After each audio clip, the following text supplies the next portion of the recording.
Uh, Welcome to our weekly Torah study on Thursday morning. Some of you have proposed names for it, for which I am grateful. But for now, I'm just going to call it weekly Torah study on Thursday morning. Maybe at some point we will actually label it, but it's been going on for years now, so I'm assuming that it can keep the same essential nomenclature, the same name in any case, and nomenclature both. Today is Yitro, which is, as you may know, the part of the Torah that contains the Ten Commandments, at least one of two parts. There's another version in Deuteronomy.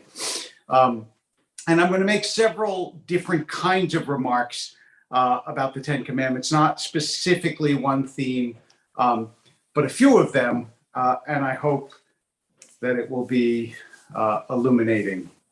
Starting with, of course, the title of the Parshat Yitro, because it is surprising and quite wonderful, I suppose, in a certain sense, that the title of the most important Parsha in some ways, since it contains the Ten Commandments, you could certainly make that case that it's the most important Parsha in the Torah, is actually named after a non-Jew.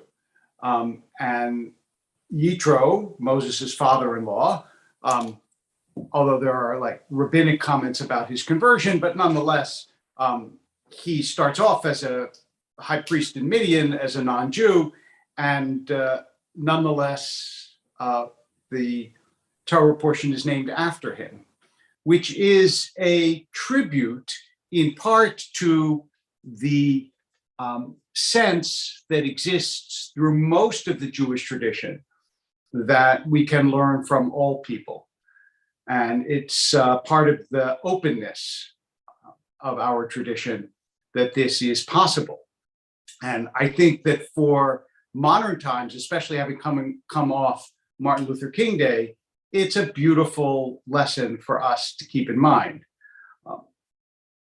Yitro not only is the title of the Parsha, but also is an advisor to Moses and offers Moses some much needed wisdom about how to conduct his affairs, about appointing other people to help him manage the burden of others coming to him to seek advice and counsel and so on. So that's the first point about Yitro that I wanted to mention, because this, the tendency, I think, especially in difficult times, is for Jews to circle the wagons and to see the world as hostile. And it's really important to understand what a crucial role well-wishers who are not Jewish, many of whom, by the way, watch this Torah classes, I know, are to the future and safety of the Jewish people. And also, of course, Judaism is in its essence a universal tradition, which is why the Torah starts with Adam and Eve, who aren't Jewish, obviously, and not with Abraham. It doesn't start with chapter 12 of Genesis. The Israelites famously, using a distinction that was popularized by the philosopher Isaiah Berlin, who was a Jew from Riga who taught at Oxford for most of his life. The Jews are not only celebrating freedom from, but freedom to. That is, God doesn't say, just leave Egypt. The idea is you will leave Egypt so that you will come to serve me at this mountain, receive my law, and build a society based on it. And the trajectory of the Torah leads to the peak of Sinai. And everything that unfolds afterwards is an elaboration. Next week, for example, is Mishpatim, all the laws that derive from the Sinaitic revelation. And the peak moment is one in which God speaks to the people and we discover that they are not able to sustain the enormity of God's revelation, and they want Moses to do it. If you come to Mount Sinai is all in smoke, God comes in fire, the mountain trembles violently, Moses spoke, and God answered him in thunder. The people cannot come up to the mountain, and Moses went down to the people and spoke to them, and then God says, I am the Lord your God. Now, this first commandment, I am the Lord your God, is debated about whether it is a commandment or not. The Rambam, Maimonides, believes that it is. Ramban and others, or Bravanel believes that it's not, that it's sort of the framing device of the Ten Commandments. But I think for most Jews, because we count 10, and this is the first declaration, I am the Lord your God is a commandment in a certain way. It's a mitzvah. That is, belief in God is integral to the tradition. I mention this in part because, as you well know, there are a lot of Jews who don't believe in God. But we can't confuse what Jews do or say with what Judaism teaches. There are a lot of Jews who believe many things that Judaism doesn't teach, despite the fact that they sometimes believe it does. However, the idea of one God and God's stewardship of the world is actually the essence of the Ten Commandments. And here, a slight diversion into what I wrote about this week. I remember in my first debate with Christopher Hitchens, and I was prepared for this because I'd heard him say this in other debates. He launched into a diatribe about how stupid it was that the Bible assumes that people don't know murder is bad until God comes along at Sinai and says, don't murder, as though every other society didn't know that. And I said that clearly was not true, that the Bible does assume that people know murder is bad. Look at Cain and Abel. It condemns murder long before there's a revelation at Sinai. What makes the Ten Commandments central to the Jewish vision of the world, and subsequently, I would say, to the vision of much of the Western world, is that the moral laws are just that. They are moral laws that are woven into the universe. It's always true that murder is bad. Notice I don't say killing, because that's not actually what the Ten Commandments say. They say murder. Obviously, the Torah doesn't always believe killing is bad, since, among other things, it has capital punishment and it has war. Killing sometimes is a sad necessity of human existence. But murder, that is taking the life of an innocent person, is always wrong. It's in fact one of the three things that you're not supposed to do, even if someone threatens to kill you. If I say to you, kill this person or I will kill you, you're not supposed to murder, idolatry, and sexual immorality. You're not supposed to do it, even if somebody says, rape that woman or I will kill you, you're supposed to say, I would rather die. That's how seriously the tradition takes those sins. And so from the beginning, it was understood that murder is wrong, but more deeply understood that murder is wrong because that's the way the universe functions, not because we decided as a human community in 2022 in America that murder is wrong. It's not that it was right in Nazi Germany to kill Jews, and we just now think that it's wrong, or that it was right for Pol Pot to commit a genocide of Cambodians, and now we just think it's wrong. It's always wrong. And the fact that people don't realize it is, after all, a consequence of the human condition. There are people maybe who think 2 and 2 is 5. That doesn't make 2 and 2 5. Now, deriving moral truths, understanding what they are, is much, much, much more difficult than knowing that there are moral truths. We can all agree on that. But the purpose of the Ten Commandments is not to tell you, oh, you thought theft was good, but now I'm telling you don't steal. the purpose of the Ten Commandments is really to let you know that these are immutable and eternal moral laws of the human community. And while I'm on don't steal, I want to say two things about that commandment. The first is that some commentators see this commandment as the fundamental commandment, because everything you do that breaks the Ten Commandments is a form of stealing. You steal someone's life, you steal someone's property, you steal honor from God by worshiping idols, and so on.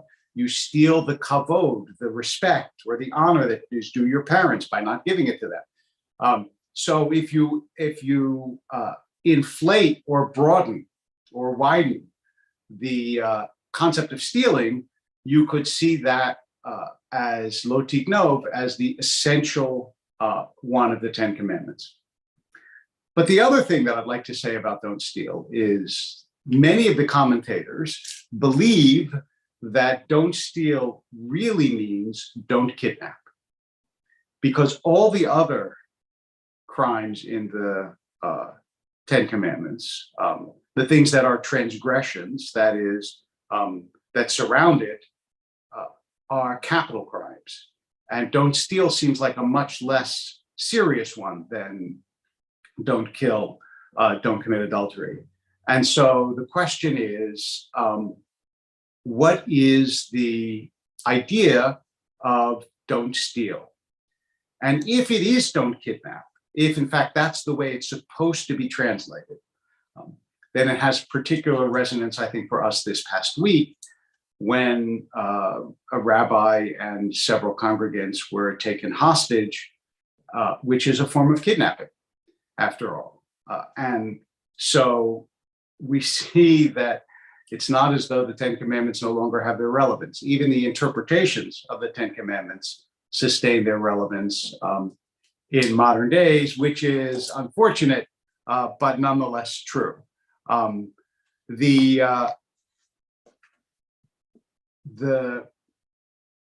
last commandment is obviously not a commandment that is a capital crime. It's don't covet. But as I've mentioned before, don't covet, even though there are two, at least, I mean, there are many ways of interpreting it. One way is just that coveting leads to terrible things, and it is a first step to all the other crimes that are listed in the Ten Commandments. The other way of understanding it is to see the Ten Commandments the way the Hebrew Bible puts it, which is Aseret HaDibrot, the 10 sayings, that the commandments aren't necessarily commandments, they aren't things you must do, they are sometimes directives, but other times sayings, and don't covet, instead of being a directive, is a promise. That if you keep all these other commandments, you won't covet. You'll live the kind of life where you won't actually want things that you're not supposed to have. But taking it on its face, the commandment against coveting is a way of reminding us that our internal life is not detached from our external life. That how you think and the license that you give to your emotions, the way you direct them and train them, the way you understand them and speak about them, has profound consequences for the way that you behave. In our own day, I would say the things you watch and take in, how you think about such things, all of those also have profound consequences for the way that you behave. I think this is true, by the way, of friendships as well. The people whom you allow into your life, whom you allow to influence you, they also have profound consequences for the way you behave. And so the covet commandment is, or can be seen as, a sort of blanket admonition of the power of moral suasion and of internal states. So when you allow in the kinds of influences that are good, you are likely to think about them in the course of the day, and they're likely to sensitize you. This is why we have daily prayer, to sensitize you to the awarenesses of other people and their needs. Whereas if you don't do that, you're much more likely to be wrapped up in yourself and to be coarse and calloused and distant from what it is that other people need. So that is a quick sort of gallop through the Ten Commandments. The beginning of the commandments, the first few are about God, right? I'm the Lord your God. You should have no other gods before me. You're not supposed to swear false witness, which means swearing by God's name. And again, the idea here is that a life lived in awareness and consciousness of God's presence will be a different life. Because the innovation of the Ten Commandments in the world is, in ancient times, the gods cared about how you treated them. If you read Homer, it's all about whether you please the gods or you displease the gods. The gods did not care how you treated each other unless they had a favorite, right? If one of the gods had a favorite mortal and you mistreat that mortal, the god gets upset at you. But really, they cared about how you treated them. The Ten Commandments says God cares about how you treat one another. And therefore, it begins with God, how you worship God, how you think of God, how you pray to God, how you swear by God's name, and moves. The transitional commandment is considered one's parents, right? The fifth commandment.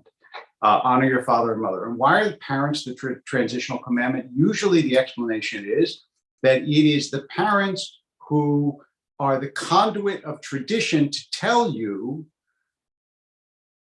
this is what God wants. They're the ones who introduce you to the tradition. They're the ones who say, as the Jewish tradition says, we all stood at Sinai and, 2 million people, if the Bible is to be believed, 600,000 men, and therefore also women and children, it's got to be close to 2 million people, heard God speak these words, and they are coming to you through your parents who are enabling you to take your place in this vast chain of tradition.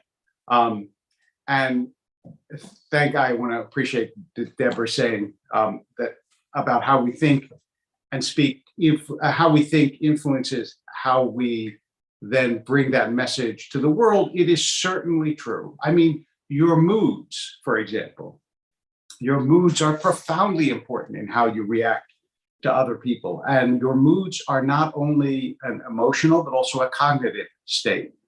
How you think about the world, whether you compare yourself up or down, by which I mean, do you always think about people who have more than you, or do you think about people who have less than you? And the different ways that will affect how you view your own life. Because when you say don't covet, generally it means don't compare yourself up. Don't think, this person has a bigger house or that person has more stuff. Now, this is human, but all the things that we battle against in moral life are human. We understand that.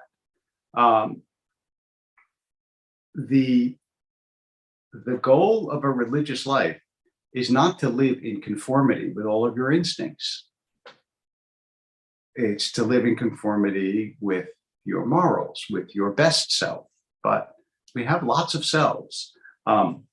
So the transitional, as I said, the transitional commandment is the fifth commandment, the commandment of parents. And then you move to, these are the things you ought not to do. That these are the things that make the pillars of society must exist the pillars of society rather cannot exist without these promises. So if you lie about what other people do, if you steal, if you murder, if you don't have fidelity, all of these things are destructive of the social fabric. And there's a tipping point. Doesn't mean they don't exist, even in a society where things are fairly cohesive. They all do. There's never been a human society without all of these vices and without all of these crimes and or sins. That's the reality of it. But both the percentage and also the approval or disapproval, that's what matters. That is, if these things happen, but they're condemned by the society, and the person who does them is seen as somebody who needs to do tshuva, who needs to do repentance, it's very different than if they're lionized or glorified by the society. And so the Ten Commandments stand as the sort of centerpiece of the Torah's moral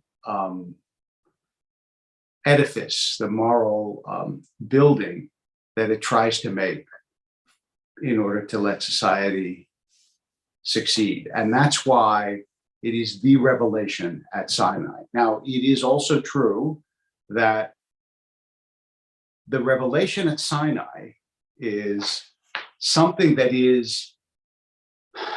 has in Jewish tradition, we might almost call them minimizers and maximizers. That is, people who believe the Ten Commandments were given at Sinai and all those other things were given along the way, and those who believe that everything was said at Sinai. I will just say it makes much more sense to believe that the Ten Commandments are at Sinai and other things are given along the way. And the reason it makes more sense will be obvious as soon as I say it, which is if God actually said everything that happened in the Torah at Sinai, then Moses already knew years before, not years before, maybe years before, that Korach was going to rebel, that he shouldn't hit the rock because if he does, he's not going to go into the land of Israel. I mean, all these things were said at Sinai and he knew them all before they happened. Clearly, that doesn't make sense. And it makes sense that there is an unfolding revelation through the Israelites wandering through the desert that eventually culminates in the Torah, in the creation of the entire Torah. And that also, by the way, allows us to imagine that although we don't have the same quality of revelation, this is a continuing tradition.